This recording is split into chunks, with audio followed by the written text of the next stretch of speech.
Today is September 15th, 2021. My name is Lori Kurtz. My pronouns are she, hers. Would you please introduce yourself? Tell us your pronouns if you care to, and all the things you do. Yes, hello, I am Taylor Maiden, she, her, hers, and I am primarily a burlesque dancer. I have also done some producing of burlesque, and then I have very little bit dabbled in drag king as well. Great. What is burlesque? Oh, that's a tough one. It's I've heard many things. Unfortunately, a lot of them tend to disparage other forms of stripping and striptease, and I don't like to do that. It is its own art form. It's definitely an art form. It's a form of dance, but it's a form of dance that also incorporates any other dance style you want it to be. It is a form of striptease. Originally, burlesque meant satire. So it is a lot of times sort of poking fun at the upper class. That's where the feather boa came from. Nowadays, there's so many genres. Burlesque is really a performance style. Whatever people want to make it, whatever they want it to be, that's what it can be. Can you tell me a little bit more about the feather boa coming from upper class? Yes, I have not done a ton of research on this, but I've heard it a few times, and just from some costume study, the big jewelry, the rhinestones, again, the feather boa, it was the, oh, look at me, I am this upper class lady that I can afford all of these drippings and these trappings. And this was back from the very beginning of vaudeville and burlesque, at least in North America that I know of. Where it was sort of the underbelly of vaudeville, the campy, the trashy, if you will. Back then, it definitely wasn't the Ziegfeld Follies, but it was making fun of that. It was definitely punching up in society, if you will. It was not making fun of themselves or the lower classes. It was definitely, we're going to be sexy, but we're also we're gonna poke some fun. We're gonna have a little laugh at the people with their top hats and their canes and their feathers. Yeah. And how do you describe the kind of burlesque that you do? I use the term neoclassic, which is something I started using that I have no idea if it's correct. I really love the classic looks of, the very stereotypical classic outfits, the rhinestones, the flowy panel skirts, the triangle bras, the hair feathers. But I also like to do a lot of more modern songs, or nerdlesque, if you will, is becoming a big thing. I started to really get into that over the last few years. The troupe I was in when we started was a weekly show, so I kind of had to get comfortable doing everything, whether or not I was good at it. And then neoclassic is kind of what I go with, because it isn't true classic, but it's not all nerdlesque or modern or metal. It's a mix of both. And I think a lot of people do something similar to that, whether they call it that or not. There's probably a million different names for that style. Yeah. And nerdlesque, what's that? Nerdlesque and geeklesque, I've heard both. It's when you take something like a comic book or a video game or a Marvel movie or Game of Thrones or DC comics, anything really, and make a burlesque number out of it. The first one I ever did was a Mario number. One of the ones I really fell in love with doing was Star-Lord from Guardians of the Galaxy. I've seen somebody, the log lady from Twin Peaks, she's phenomenal. That act is amazing. I've seen really anything. I have a poison ivy act. Everybody has a poison ivy act nowadays. It can be anything you want, and it's a lot of silly fun, and people take references from their comics or their movies, or really whatever they personally kind of geek out about, they can then turn into a number, and it's a lot of fun. And so why do you do burlesque? What does it give you artistically? Why do I do it now versus why I started are very different. I started because I had not been able to do musical theater, which I love, and that was my first performance love. Because of work schedules and things, I wasn't able to do it for several years. my sister took me to the Broadway Revue at John Henry's, and I went, I want to do this. This is amazing. I saw Kitty Katrina do her Blue fan act to Blue Angel, and I just was sold. I fell in love. I did the amateur strip off. I took off my cardigan while spinning on a pole with no idea what I was doing. Didn't win, did not win. And couple years later said to one of the dancers, how do I do this? And she said, this is your first step. Come to rehearsal on Sunday. And that Sunday I was in the show, and then I never stopped. They said, you have 3 hours to come up with an act. We'll see you tonight. Yeah, you can imagine how amazing that act was. Why I do it now, I guess it's sort of for the same reason. I fell in love.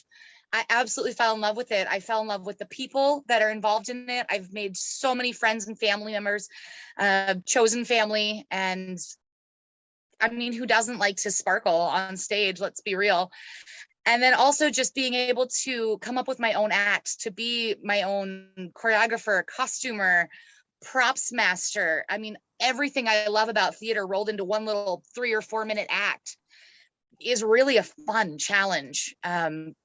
And also just being able to have that control over your own act, saying, this is what I want you to see. This is what I'm going to give you. It's a really an amazing, amazing feeling to be able to do that. Yeah. And where on the spectrum of sex work does burlesque fall? Oh, loaded question. I personally, I don't know how much it actually falls on the spectrum at all. I feel like it's in the same, like if there were a Venn diagram, there'd be a little overlap. But I know a lot of burlesque dancers who are also club strippers, who are also sex workers in the traditional term, be that in person or cam work or living in a brothel. So I'm not going to say it's definitely not, but I also feel that people like myself, who the closest they get to sex work is burlesque, where I'm not going to take everything off. I'm going to, keep that border there. For me, there's a lot of stigma and a lot of negativity that I will never have to deal with. And so I hesitate in saying that burlesque is sex work. I'm not going to tell somebody that says it is that they're wrong. I think there's a lot of different levels there. I don't consider myself a sex worker, not out of shame for sex workers, but in that I don't deal with what they do in the stigma and the negativity and the safety, honestly, that they have to think about all the time. I don't feel that I have that experience to share with them on that level. Yeah. In burlesque, in a theater or a club, do burlesque performers go out and mingle and have people buy them drinks and so forth, like they do like in strip clubs? We do mingle. Usually the drinks aren't necessarily offered as freely.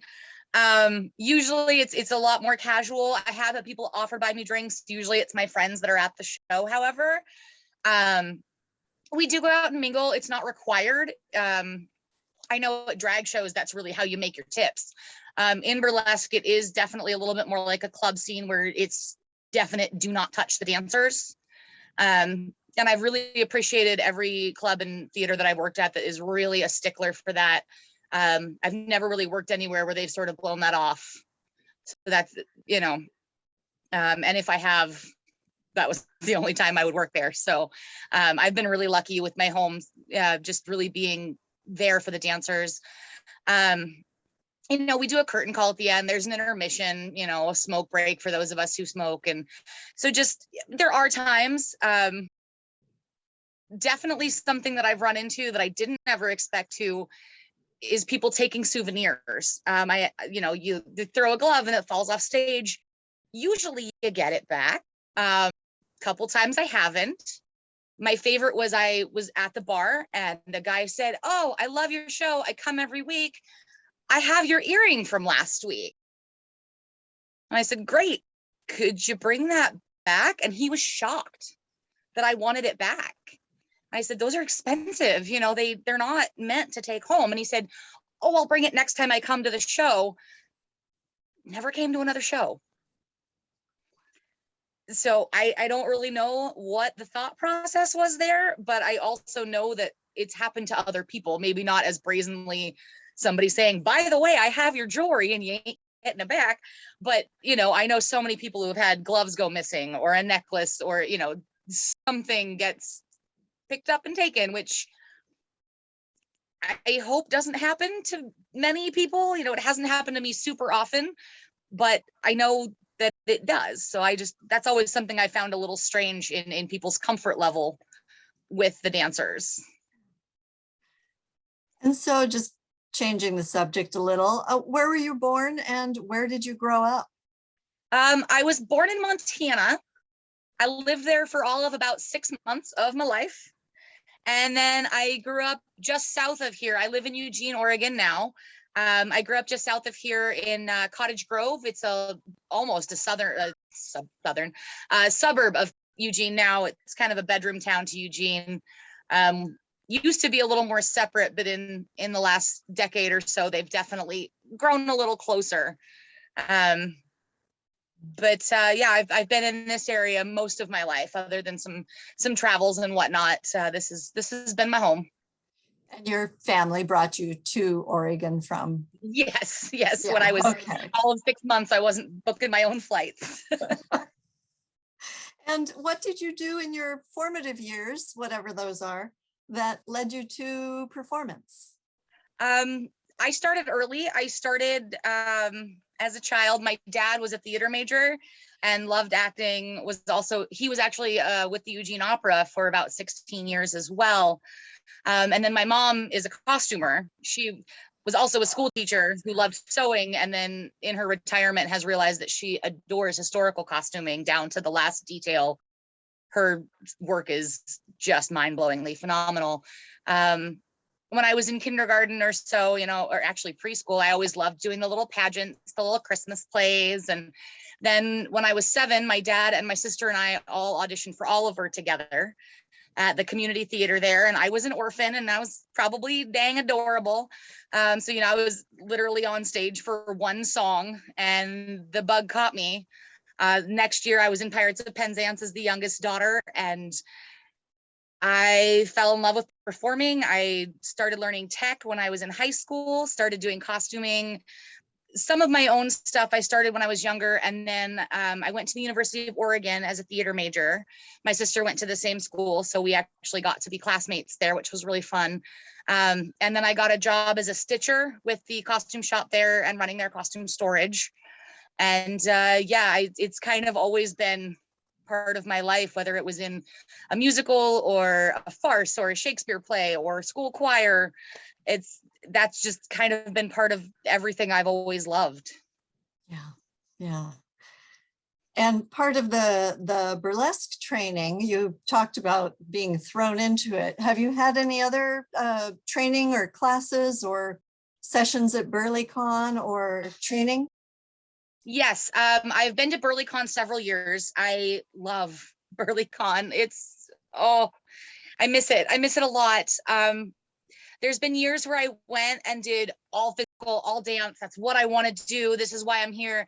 And there's been years where I'm like, my back hurts and I'm gonna do costuming classes and emceeing classes and take it easier. And the best thing about that festival, or I guess conference, not festival, is you can shape it however you want. You can take a mix of those classes. You can take all of the physical classes. I took a class that was movement for people with physical limitations. And while I wouldn't consider myself someone who was disabled, I do have multiple injuries. I have chronic pain. So it was really nice to learn, like, oh, I can do floor work and use a chair to help myself get up. Just things as simple as that, but it also went a lot deeper.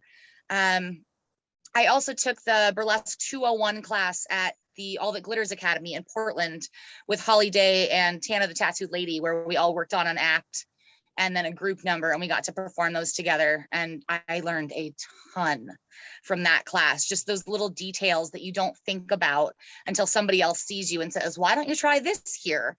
And then you try it and you go, oh, that's real smart. So that was one of my favorite acts came out of that class. So that was a really great experience. Great. And what year did you start in burlesque? And then when did you take that course at All That Glitters? When did I start? 2009. Good golly, that's a long time ago. Yeah, I know it was June 14, but the year took me a second. So yeah, really long time ago at this point, almost 13 years. Yeah. Okay. And then when I took the class at All That Glitters, I was doing circus church at the time as well, because it was a Sunday afternoon class. So I did circus church in the morning.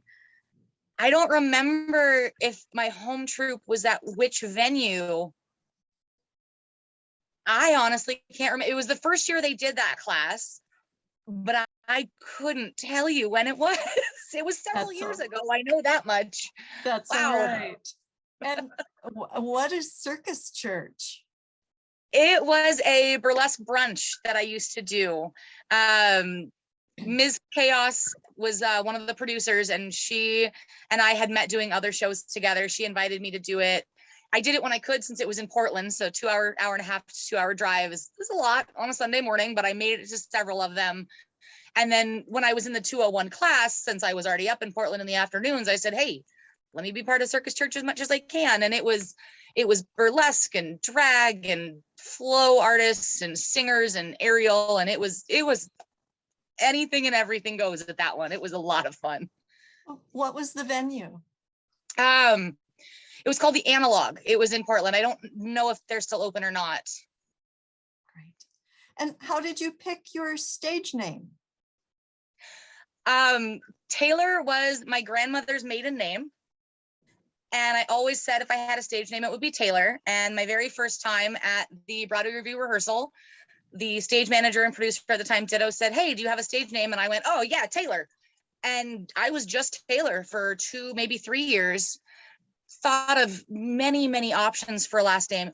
Just straight up couldn't think of one I liked. One of the bartenders at John Henry's, where the Broadway Revue started, and he was also one of our main MCs. There was a drink I always ordered, which I'm pretty sure was just basically Red Bull. He started calling it the Taylor Made, and I was like, oh, Taylor Maiden, that's brilliant. And then after I figured out the last name, I was like, oh, it was my grandma's maiden name. That should have been obvious. It totally didn't click for years. But that's how that came about eventually. Great. And so you talked a little bit about your beginning. How did you develop your performance career beyond that beginning? You talked about a weekly show and the Revue. Can you give us some history and info about the Broadway Revue and then a weekly show? Yes. So the Broadway Revue started in 2003. So before, I was not part of it at the beginning. It was before I would have legally been allowed in the bar. But it was started by a dancer named Kitty Katrina, who also goes by the Southern Slasher. She knew a lot of the guys that ran that bar, and the guys that ran that bar were also very integral in any of the performance that happened there at the time. It was really this big family. And she said, I want to do burlesque. I want to do a burlesque show. And they said, let's try it. As far as I know in the story, since I wasn't there, this is the story I've heard. And so they put it together. They did a couple where it was, invite only or just for the Christmas party and staff. And then they made it an official public thing. I believe, don't quote me here, but I believe it became weekly almost as soon as it became a public thing. It was every Sunday night for, I think 2003 is when it officially became public. So it was every Sunday night for 6 years before I started, and then 5 to 6 years before the venue got sold and we had to move. And then we were every other week, and then we went back to weekly, and then we switched to monthly, and then COVID. And we are working with the venue that we moved to when John Henry shut down, which is Lucky's, which oddly enough is actually Eugene's oldest bar, so it kind of fits. We are working with them and hoping to get that started up back again as soon as we can do that, where it's going to be a safe and good experience for everybody. And talk about doing a weekly show. Do you do act or a different? Three acts a week. Yep, 1, 2, 3 a week. I will tell you right now, my very second week was some of the worst performing I have ever done in my entire life. I didn't know what it entailed. I didn't know what it took. And it was absolutely painful. I remember being on stage thinking, what am I doing? This is bad. Because you didn't want to do the same acts every week. You know, you wanted to give, what I was told was give about a month in between, but also don't do those same 3 that you did that month, the next month. Pardon me, I'm going to have to plug this cord in. I'm going to try not to block my camera too badly, but my phone just told me it was going to die. Sorry about that. And now you can see part of my background. Hooray for Zoom. Sorry about that. This is live. This is live theater. This is live theater, darling. Yes. So yeah, we were a weekly show. We weren't required to be in it every week, but there were times where there weren't that many people in the troupe where the girl who I first asked, how do I get into this? And she sort of became one of my burlesque mamas. She said to me, unless you're fainting, vomiting, or bleeding, you're in the show. So, okay. And usually it was 3 weeks. Sometimes it was 2. Sometimes it was, hey, do you have a 4th you can throw in? And I remember there was a night where there was 4 performers total, and we had to do the full show. So we were sprinting back and forth because one end of the bar is the stage. The very far back kitchen was our dressing room. And I mean, it was nothing but just a marathon of a night. It was a blur, but it, you know, we pulled it off. We did it. It was a lot of fun.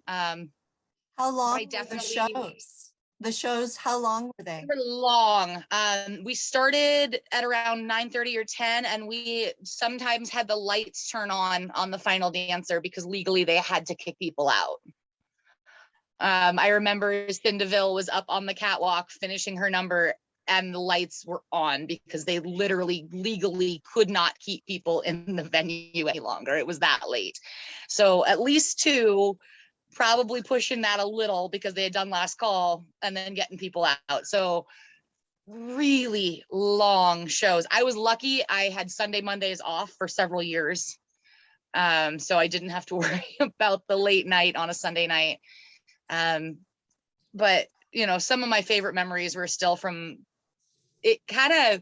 That show, I've heard many people refer to that show in that bar as it was sort of the Wild West of burlesque. Anything goes.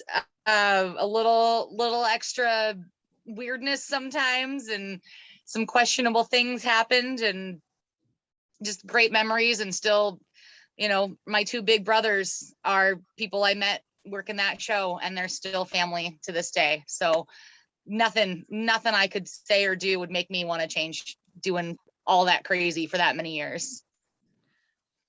Sounds like a lot. You were working full time and doing shows, multiple numbers. Can you just describe a week in the pre-COVID life, Taylor Maiden? Working full time. So usually 9 to 5, Monday through Friday, depending on what time of the year. I also teach a musical theater and or a vaudeville class at the school that I work at. So sometimes I work a split week where it's Monday, Tuesday, and then Thursday, Friday, Saturday. And then if I'm in a musical, we've got rehearsals from 5 or 6 till 10 or 11 every night. If I have the day off that day, I sleep as late as I possibly can, which unfortunately my body won't let me sleep past about 7 or 8 anymore. I just can't do it, which really not fun when you are at a show till 2 in the morning. On my time off, I usually am like binge watching Disney movies on my phone while I'm working on costumes, and, you know, sobbing while Coco's playing while I'm trying to rhinestone things is pretty much my days off. And then if I have a show, that whole day is basically devoted to that show, or as much of it as possible. Sometimes I work that day and I get off and I slam into show mode. You know, you've got the hour and a half to 2 hours to do the hair, the makeup, the costume, everything. So you're pre-packed, your makeup's in your bag because you likely have to do it at the show. If I have the show day off, you know, I try to take it easy, look at any last minute things like, oh, I could use a couple more stones over here, or I'm gonna run my act a few more times. When I'm in a musical, I try not to do as many burlesque gigs. There was definitely a time where I was just so burnt out, I didn't even realize I was burnt out. I just couldn't not do it all. And it's kind of actually, I thank COVID for that. It made me take a step back and realize breathing is okay. Resting is allowed. Don't feel guilty for saying no to something when, you know, even if, yes, you don't have anything booked during that 2-hour section, it might be your only free 2 hours of that week. So you're allowed to take that for yourself. So that's been a really nice thing. I used to glorify how busy I was, and now I'm realizing not practicing self-care maybe shouldn't be glorified as much as it was. So, and I feel like I'm not the only one who's kind of realized that about how we all were just that hustle life, if you will, just constant go, go, go. I don't envy my past schedule. Yeah. Yeah. And was there any room to be performing anywhere else? I saw that you performed at a show called Unveiled. Yeah, I performed with several other troupes in Eugene. I always joke that the troupes in Eugene are very close to a full circle Venn diagram. There's a lot of overlap. Unveiled, I saw many of their shows. I was never one of their core troupe members, but I was invited to be a guest performer at their Broadway theme. I think they knew that I did musical theater and figured, hey, she's probably got something. It is Eugene's premier queer troupe. While every other troupe in Eugene is made up primarily of queer performers and is very welcoming of queer performers, Unveiled said, this is us, this is who we are, love us or leave. And I admire that so much. They just stood up and said, we are a safe space, we are welcoming, we want the outcasts, we want anybody who doesn't feel comfortable in a straight bar, because while the troupe might be welcoming, they may not, as a performer, feel the audience is as welcoming. And I feel that. I can understand that. You know, I've definitely had to deal with or ask the MC or the bartender or the security person to deal with somebody who wasn't so awesome and understanding. And so Spectrum, the venue that Unveiled performed at, is Eugene's queer bar. And it is such a safe space, and it hosts drag shows, and it actually does an all ages drag show, or at least an 18 and up. I'm not sure which, but they do ones. They have ways of doing performances and shows during the daytime where you don't even have to be 21. So it's become a safe space for queer youth as well, and it's a really wonderful place. And the troupe has been just a really great introduction to burlesque, especially for a lot of people who may love burlesque, may want to try it, but think maybe I'm a little too on the fringe to join a troupe that's already, you know, something I've seen, or something that I have an idea in my head of what it is. Unveiled said, come join us. We want you. You're different. You're fun. We want you. We will accept you. We will love you. And I think that it's a niche that needed to be filled. And I'm really glad that they were able to do that. You mentioned earlier how COVID, the pandemic, has affected you with maybe your life-work balance and so forth. How did it affect the Eugene Corvallis burlesque scene? I mean, there was, just like everywhere, there was a solid year to year and a half where almost nothing happened at all. I remember we did our Broadway Revue show. We had gone to monthly by that point for some time, and we did our show we were the first Sunday of every month. We did our March show, and then COVID hit about a week and a half, 2 weeks later, or it hit officially. I guess it had been here a while and just nobody really knew how big, or that's kind of back when everybody thought, oh, 3 weeks will be fine, and we were all very wrong. And I remember posting in our Facebook group, you know, hey, sorry, looks like the April show's not going to happen. We'll be back next month. No worries. And then, you know, the stuff hit the fan, as we all know, and being inside, being in a group, just wasn't safe. There was no way to do it safely for live shows, even outside. Plus Oregon, you get 3 months of good weather anyways. You know, there were some Zoom shows, there were some online, you know, pre-record, do what you can, but it's not the same for the audience or the performer or anything. And I'm really thankful to the Wax Poetry Revue. They were able to put together a Halloween show in 2020 that was completely outdoor with the band High Step Society, who Dame Peaches von Killingsworth, who's the producer of Wax Poetry, she's also the vocalist for High Step Society. That band was actually on top of a bus. So they were super up high away from us. We were on an outdoor stage, and then the audience was all, you know, spaced out in their own pod tables. And it was, if you weren't sitting at your table actively eating or drinking, you were masked. It was very safely done. Other than the fact that it was Halloween outside in Eugene, so we might have all gotten pneumonia from the cold. But we were really lucky it didn't rain, and it was the only show that I was a part of that entire year. And then just recently, about a month ago, we've been able to start, you know, figuring things out, doing some shows again. Again, all the places that I've been really lucky. The last one I did, performers had to show proof of vaccination. We had to wear masks when we weren't on stage. The stage was very high up and removed from the audience. Audience had temp checks and masks. And so it's been really great.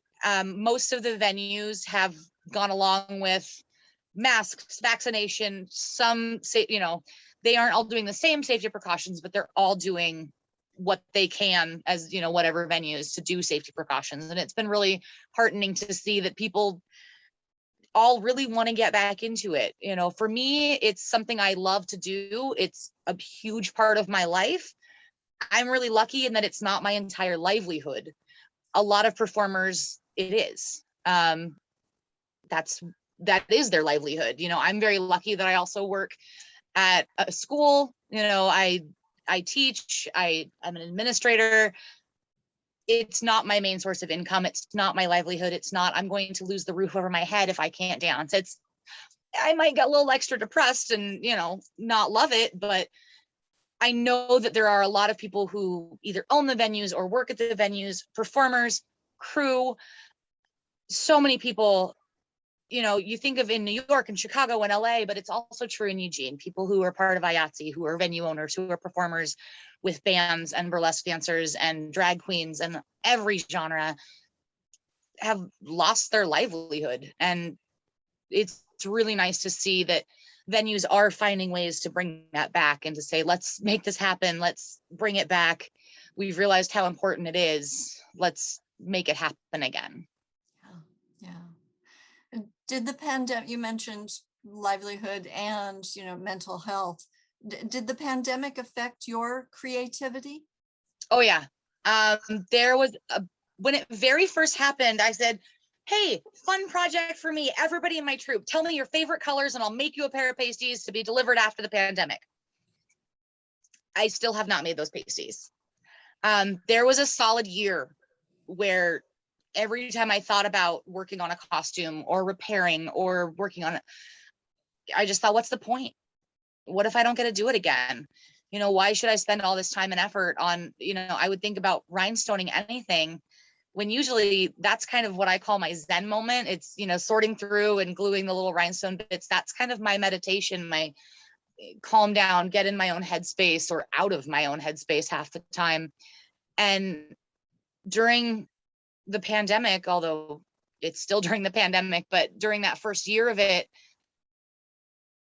it almost sent me even more into a depression when I thought about trying to do it. And I just didn't for a good year. I didn't do any costuming, choreography, even thinking about finding a new venue.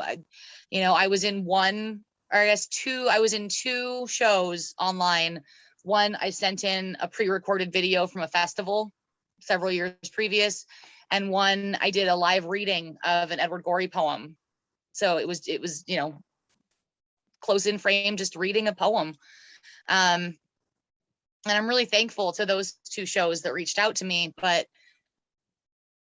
you know, it wasn't until I had a reason, until Peaches and the Wax Poetry Review reached out and said, we have a gig. And I said, oh my God, yes, please, thank you. And I tried on all my costumes and nothing fit anymore, which, you know, there is no right size for burlesque, but it's really tough when you've got all your acts planned with specific costumes that you've spent time and money and effort on and nothing fits. And I went into a bit of another spiral there. And then I finally said, okay, I can do this. I can make this work. I found 2 costumes that fit the theme. I did it. And it just, that was that Halloween show. And it's something clicked. And I said, this is it. This feels right. This is what I need to be focusing on again. And then it was another 9 months, at least. It was August again. So 10 months till I had another gig, but I knew they'd be coming again. And so I started, you know, buying some new clothes and altering some old ones and figuring it out again, and sort of not rebranding. That's kind of a cliche thing to say when it's not the truth, especially, but more just figuring out really not, oh, okay, I have these 3 things of this color, they kind of match. And it was like, well, if I'm buying all this new, you know, I had to buy bigger corsets, I had to buy different tops, and everything just fit differently, which I think every one of us experienced. Some things are bigger, some things are smaller, some, you know, it just, everything's different. And I went, what if I plan all of these costumes? And then that got me excited again. You know, it wasn't building over time, which is how all my most of my costumes came about. You know, doing a weekly show, you sort of slap things together when you can. But I had that time to really sit and work. And I was joking with a friend. I said, hey, my dream of everything looking like a vintage circus performer is finally coming true. You know, and so it's really been I've somehow been able to flip that switch and make this off time into a positive again, where it did take me a good year to really want to do anything with it again. Yeah, it was really a mental hit for me, and I think for a lot of us. So you mentioned putting together acts around the topic of cultural appropriation. What are your considerations when putting together a routine? For me, my main, I mean, I have multiple things, you know, there's a lot of caricatures and characters that I just won't play. And really kind of my main basic rule of thumb is if I have to question it, I won't do it. If I have to think, well, maybe if I change it in this way, I won't do it. I'm not going to say I never have. We're all learning. We're all educating ourselves. We're all trying to do better every day. I've definitely done some numbers that I would not do again. Not to say I've ever done black or brown face. That's something obviously is bad, and I will never, ever, ever, ever go there. But I used to do the song Bali High from South Pacific, which I love. And I did the Peggy Lee version, and I did it as a classic fan number. And I thought, no big deal. And nobody ever said I shouldn't, but I finally just started thinking that character is the only person of color in that entire musical. And it's also usually done either as a bad caricature or as a white woman in brown face, is how it used to be done on Broadway. And I thought, this is not a song I want to portray. It's a beautiful song, sure. I can find other ones to dance with red fabric fans. It's nothing about this song specifically that makes it this act. You know, it was a song I knew because I was a musical theater kid. And the second I started to actually think about the song and the role, I went, no, this is retired here and now. Yeah, basically, if it's a caricature that I think I have to modify in any way, or if it's a song that I feel even remotely questionable about, or a style of costume that is, you know, if I think, is this too indicative of this culture that I may be stealing it? Then it probably is. If I'm even having to question it, there's a reason I'm questioning it. And I would rather be on the safe side. If somebody decides to call me boring because all of my stuff has panel skirts and rhinestones, so be it. And I'm never gonna feel bad that I didn't think to do, you know, something that has a very traditional feel for another culture. That's not my culture. The closest I could do would be clogging. That's my culture. I'm half Dutch. It's, if you find a way to make clogging sexy, I would love to do that. But other than that, cultural acts are just ones I personally, as a very, very white woman, I'm just not ever going to touch them. Great. And as well, speaking of diversity, how do you deal with diversity in Eugene, Corvallis? Do you do outreach? Do you I wish there was more. Anybody who's been to Eugene or pretty much all of Oregon knows it's very white. It is very white. I do know some performers who are not white and they're amazing and they should get booked more often, and they don't.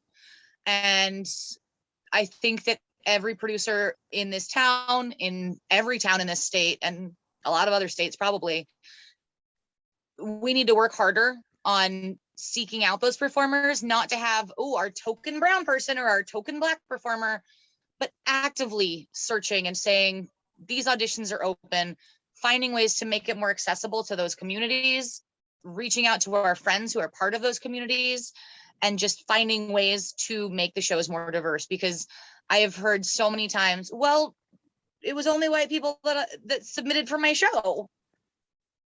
Okay, what is it about your show that's making only white people apply for it? That's not on those communities to make the effort. That's on you as a producer to make the effort to make your show welcoming to all of those communities. And again, I'm not going to say I'm perfect at it. I'm not great at it. I'm learning and trying to do better every day. And I've got a long way to go too. I think everybody does. And, Eugene is very, very white. And it is tough to find performers on the fly. Like, oh, I'm producing a show in a month. Who's in? It's really a struggle to not go to the 4 performers I always work with and say, hey, let's do a show. When there's there is in the back of my mind maybe you should reach out and open it up more. It's so easy to ignore that voice. And I try not to. I haven't produced anything in a year and a half, but next time I do, I'm going to do everything I can and probably make mistakes along the way to make sure that my cast is diverse, be that with skin color, background, ethnicity, LGBTQ performers, male and female performers, every form of performer I can find I want. I don't think, it's kind of like I said at the beginning, burlesque isn't one thing. It's a art form, but it's not a specific dance style. It's not a specific costume style. It's not a specific body type. It can be anything. And there's always something for everyone as a performer and as an audience member. And I think, everything I do, I just need to tell myself, focus on making sure that it is as inclusive as you can possibly make it every time. People in burlesque say it empowers them. What's your take on that? I used to think that was the cheesiest line I'd ever heard in my life. I used to always just laugh at that. And now I will be one of the biggest champions for saying that. It's absolutely true. It gives you so much freedom because not only are you coming up with your own acts, you're choosing your own music, you're thinking of your own themes, your own costumes, your own all of it. You're doing your own. And also in the terms of sexuality, where a lot of people say, oh, it's degrading, it's making mockery of women and it's degrading. It's absolutely not. In my opinion, it's 100% the opposite, where the woman or the man or the person on stage is saying, yes, I am sexy. I am going to tell you why I'm sexy. I'm going to show you about me what is sexy. I am going to give you my favorite version of me, not what you want to see, not your dream person. I'm going to show you what makes me special and sexy and gorgeous and amazing and enthralling. And I don't think there's a single performer out there who doesn't do that, who doesn't come on stage and say, I'm going to show you what it is about me that's so amazing. And that's something that I find really intriguing, that's different from musical theater and any other form of theater, because a lot of times with theater, you get told with an experimental piece or a new piece, oh, that's really selfish theater because it was for you, not for the audience. Yeah, you hear weird stuff in college theater. They're all kind of, I'm joking. I loved my theater professors. I would say the same thing to their face. But one of the things about burlesque is, while it is for the audience and it's there to entertain them, it's also very much for the performers. I don't go up there thinking, well, they're going to love this, but I feel kind of half-assed about it. No, it's, I love this, and that's why they are going to love this. And so it is very much an empowering feeling. There's a feeling of strength there in that sexuality, that I would actually, outside of burlesque, not call myself an incredibly sexual person, but on stage, hell yeah. Great. And so people also talk about how burlesque can be a force for social change. Do you see that? I do. I think that on its own, probably not, but I don't think that any art form on its own can make all the changes. I think that it's got the makings of some really great platforms for that. I think that acts, and there's just in personal acts for myself or other performers, messages can be said either vaguely or, subdued, or very blatantly. I've seen some really blatant, stop war. I've done an act where I'd stop war was across my boobs in electrical tape. Like, you can't get much more blatant than that.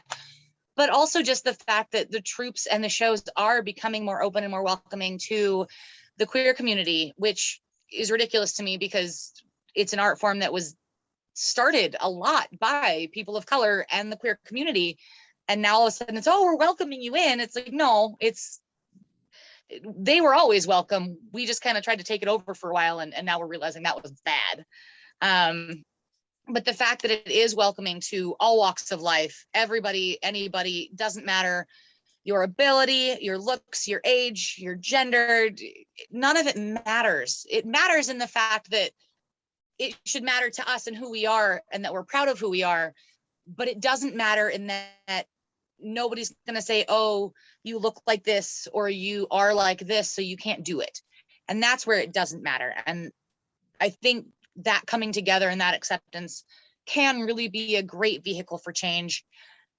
Also, just those different communities coming together, when you're in a production meeting or just talking backstage, you may not have a huge, crazy political debate, but it does open you up to meeting people of other walks of life that you may not meet before, and opening up some discourse.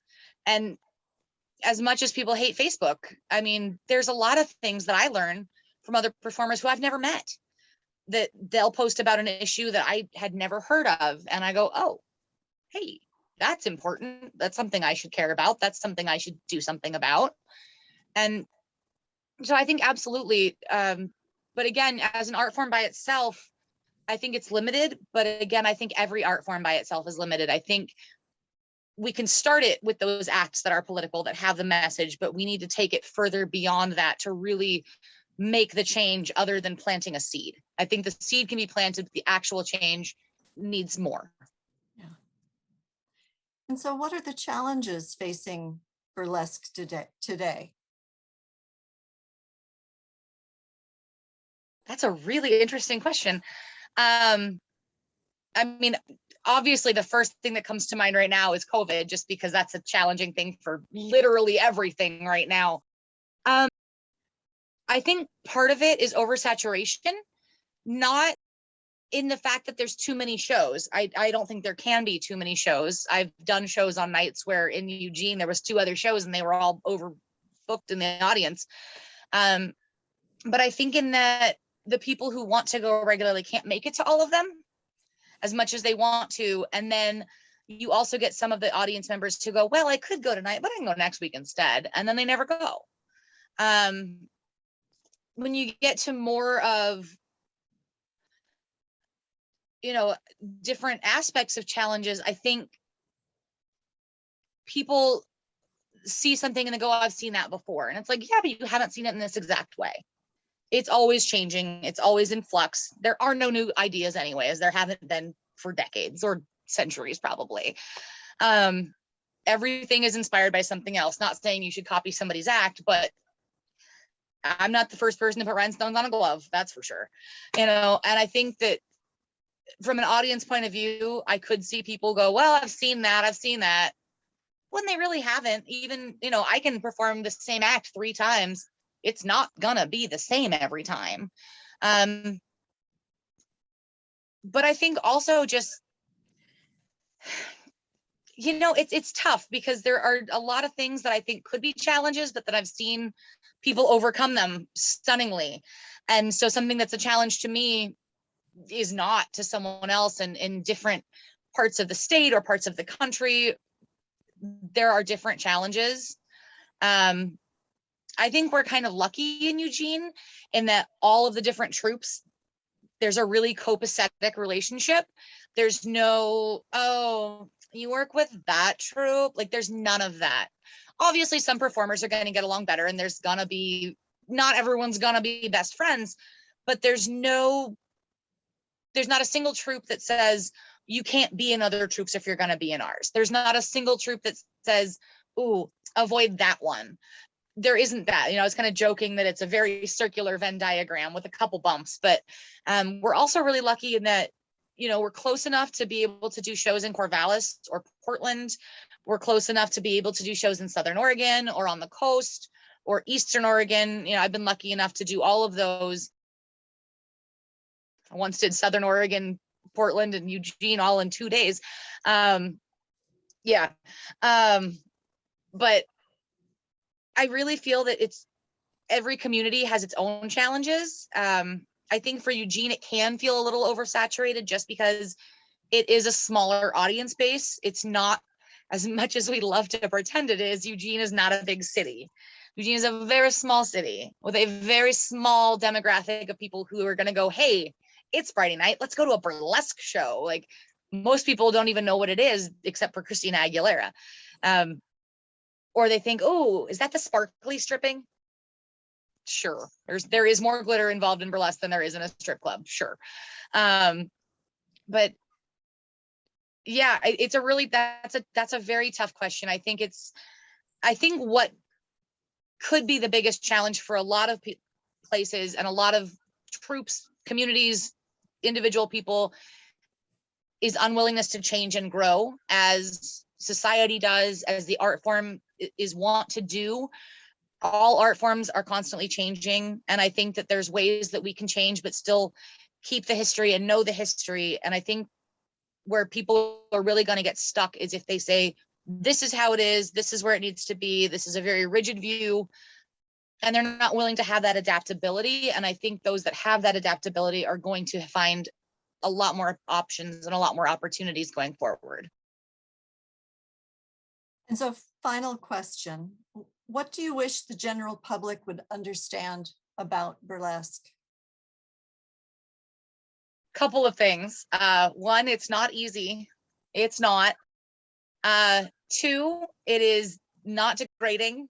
It is not, it's not dirty. It's not debauched. I mean, it can be, but only if you want it to be.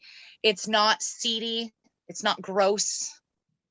I feel everyone should try it at some point. Every single person in the world, I think, should do it. And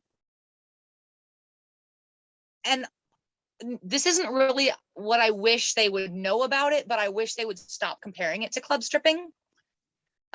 Just too often I hear, oh, it's classy stripping. That infuriates me more than anything. I have seen some of the classiest acts done on a pole at a strip club, and I have seen some and been in some very raunchy burlesque acts. So all said and done, I guess in a nutshell, it's its own art form. It's a very nebulous art form. It's a fun art form. And yeah, to use that cliche, it's an empowering art form. Great. Thank you. Thank you.